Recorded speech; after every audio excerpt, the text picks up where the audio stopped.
बसवायचा आहे. Me on केले.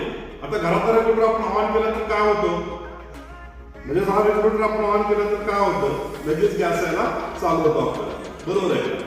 मी आता हा डिव्हाइस बसवतोय, चालू पण केले तरी देखील तुम्हाला इथे वरती गॅस आपल्याला अजिबात येणार नाही, आहे का. मग ते जर घरातला रेग्युलेटर असता तर आपला लगेच गॅस आला असता, इथं वरती गॅस अजिबात येणार नाही तुम्हाला.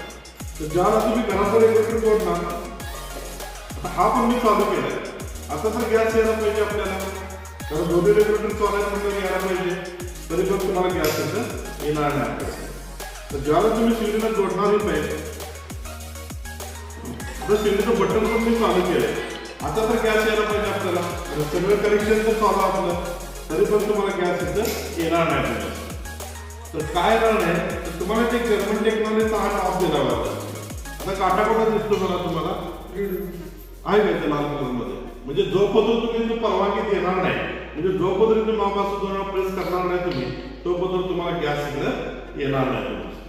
आता आला करायचं की आता इथं पहिल्या एक काय करते की आपल्या सिलेंडर मध्ये गॅस किती भरणार आहे, ज्याला फुल येते त्याला काटा येतं पूर्ण कडनं टेकतं, आणि जसं चपत येईल तसं काटा येतं लाल कलर मध्ये येतं. लाल कलर मध्ये आला की 1-2 दिवसात टाकी आपली सरते.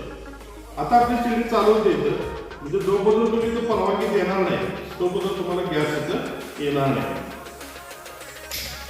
आता आपली सिलेंडर चालू होते, तुम्हाला काय म्हणतात, समजा बाहेरचं वारण म्हणा किंवा पंख्याचं वारण म्हणा, किंवा आपण स्वयंपाक करताना एक वेळा उठून जातो घरामध्ये, त्याला काय होतं, वाऱ्याला सिलेंडर आपली विजते, आणि आपण परत एकदा गॅस